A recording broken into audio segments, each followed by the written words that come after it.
Assalamualaikum warahmatullahi wabarakatuh. Selamat datang ke siri Back to Basic Excel Tips and Tricks Edition 2021. Nama saya Muhammad Amri bin Mansur. Hari ini adalah merupakan sesi yang kedua. Saya akan menyambung sesi yang semalam. Okey, baiklah, kita mula pada typesheet basic, iaitu di sini saya akan tunjukkan apa itu sel. Sel ialah setiap kotak-kotak yang kecil-kecil anak ni, ini dipanggil sel. Jadi sel ini, kalau kita nak tahu sel ini apa benda, referen dia ialah A2. Ini sel ni A2 dan sel ini ialah C2. Jadi itu mudah, straightforward. Maknanya kalau kita nak tahu sel ni apakah referen dia ialah F7. Setiap sel dia boleh masuk, dalamnya adalah ada 3 benda yang boleh dimasuk kebiasaan secara umumnya. Teks, nombor dan juga formula. Jadi kalau kita nak masukkan teks, kita boleh masuk A dan juga sebarang aksara ni sampailah ke Z.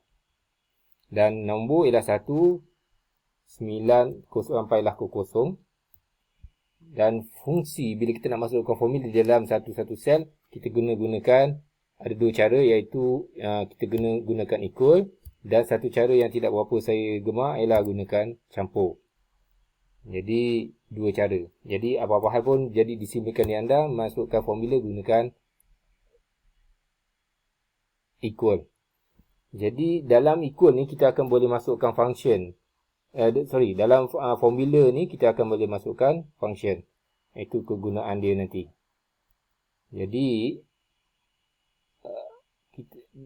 sekiranya kita ada nombor, dan nombor ni kita boleh jadikan juga masuk sebagai entry sebagai teks. Caranya ialah kalau nombor kita key in tanpa ada apostrofi, tapi kalau kita nak masukkan direct ke nombor, kita akan gunakan apostrofi. Jadi setiap apa yang belakang tu ialah dianggap sebagai teks. Juga juga katakan ni apostrofi equal. Jadi belakang tu semua adalah teks. Itu konsep pertama sekali yang tuan-tuan, perempuan, adik kakak, abang dan perlu ketahui.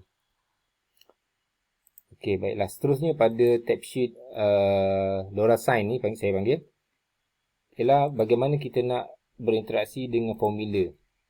Okey, formula ni, katakan kita ada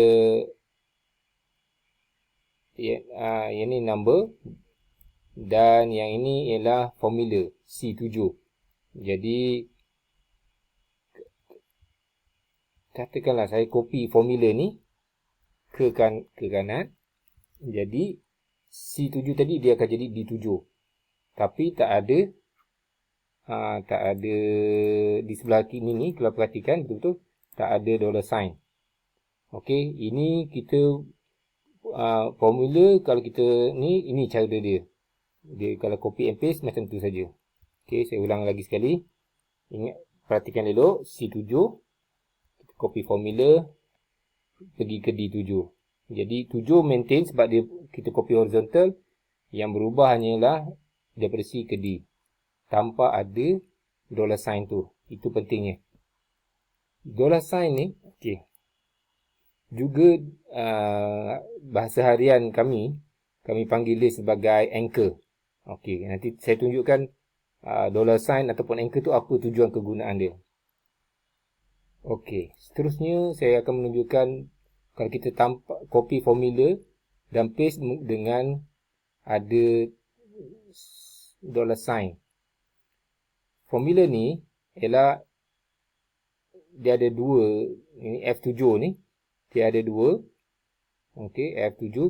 Bila kita copy ke sebelah, formula tu tidak akan berubah sebab kita dah anchor dengan menggunakan dollar sign ni. Okey. Jadi bila saya paste, yang ini dia akan masih refer kepada value yang pertama, bukannya value yang kedua, disebabkan adanya anchor ni. Jadi itulah kegunaan anchor ni. Bila kita copy, dia tak akan berubah. Okey, dollar sign ni dia tak akan berubah dua-dua ni. Perhatikan betul-betul ya. Okey. Untuk kes yang ketiga pula, perhatikan tadi yang pertama tadi dua-dua dollar sign tu ataupun anchor ni, kita anchor pada F dengan 7 ni dua-dua. So bila kita copy dia tidak berubah. Tapi untuk kes yang ketiga, sebab kita kan cuma letak dollar sign tu pada I ni, bila kita copy ke sebelah, okey, dia akan still maintain. I tidak akan berubah. Jadi maknanya menunjukkan kalau kita dah ada anchor tu ataupun dollar sign tu, dia tak akan berubah. Kalau kita copy daripada sini ke yang sel yang baru, dollar sign tu tak akan berubah. Okey, value yang ada di sebelahan tu tak akan berubah. Manakala kalau kita lihat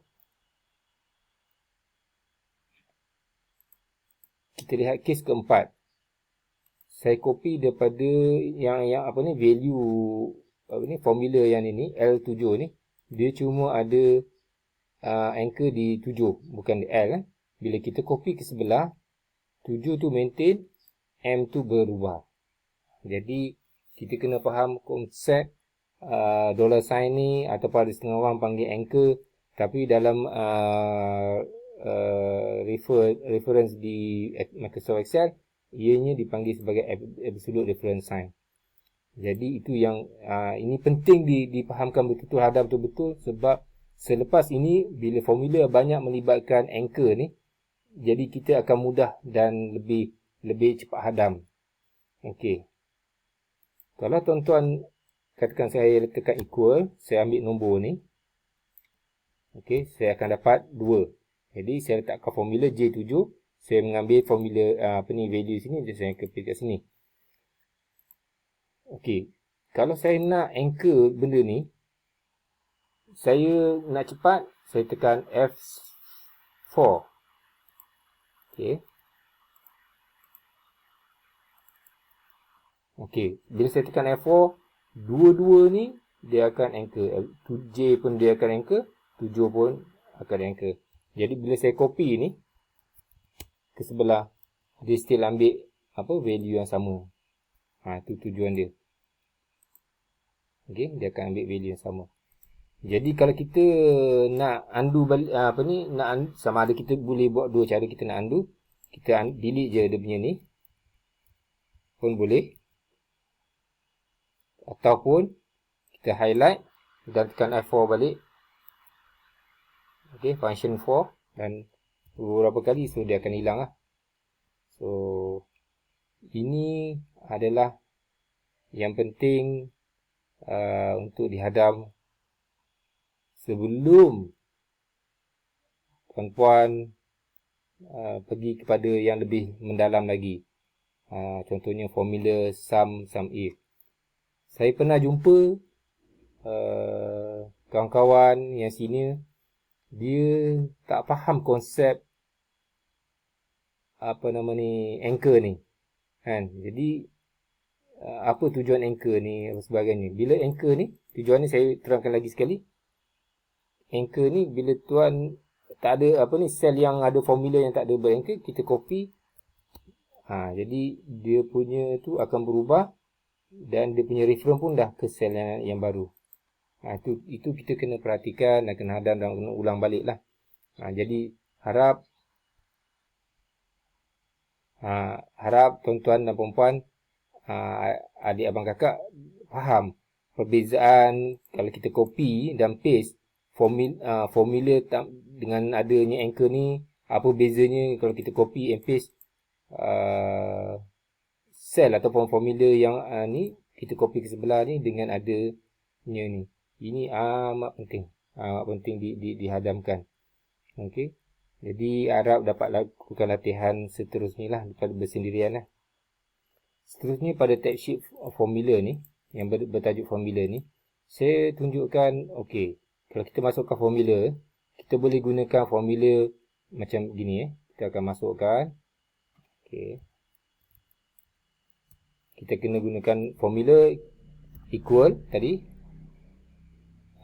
Kita boleh katakan E4, kita klik dekat sini E4, lepas tu tekan campur, klik lagi, campur, klik lagi, tekan campur, klik lagi, tekan campur, klik lagi dan enter. Jadi kita akan dapat formula tu, kita akan dapat masukkan formula tu. Sama ada kita type ataupun kita gunakan kaedah pointing lah. Pointing dan masukkan plus. Jadi ini cara yang mudah dan tidak susah nak silap lah. Jadi harap dapat difaham cara nak masukkan formula. Jadi selain daripada tu, formula pun boleh kita gunakan untuk campur. Kita pun boleh gunakan campur. Boleh gunakan tolak. Jadi ini operasi yang biasa lah yang kita lihat. Jadi formula macam gini. Jadi kalau untuk campur dan juga kalau untuk darab, tuan-tuan boleh gunakan simbol yang ni, asterisk. Dan kalau untuk simbol bahagi, tuan-tuan boleh gunakan simbol yang ini. Okey. Yang tu. Dalam formula tuan-tuan. Jadi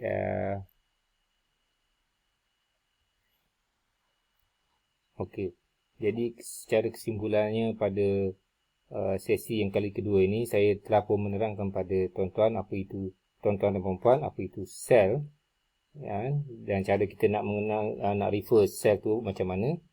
Dan juga sel tu kita boleh masuk, dalam sel tu kita boleh masukkan teks, nombor dan juga formula. Bagaimana nak masukkan formula. Dan di sini saya terangkan juga kepentingan tuan-tuan puan-puan hadam sungguh apakah kegunaan dollar sign ni, terutama ni semasa kita membuat copy paste. Okey. Jadi ini dia sebenarnya sebagai reference. Dollar sign ni ialah sebenarnya sebagai absolute reference. Jadi bila kita copy and paste formula, bila ada dollar sign ni, dia ada setengah yang cell reference tu berubah, ada yang tak berubah. Jadi itu kita kena perhatikan sungguh-sungguh. Dan juga saya terangkan tentang formula. Jadi formula ni kita seperti biasa tadi yang saya ajar semalam, kita kena gunakan untuk mulakan formula dengan equal. Jangan biasakan dengan plus. Dan lepas tu tuan-tuan boleh gunakan dia punya operator. Operator dia. Jadi diharapkan dengan input hari ini kita akan lebih bersedia untuk pada sesi yang akan datang. Wallahu a'lam. Assalamualaikum warahmatullahi wabarakatuh.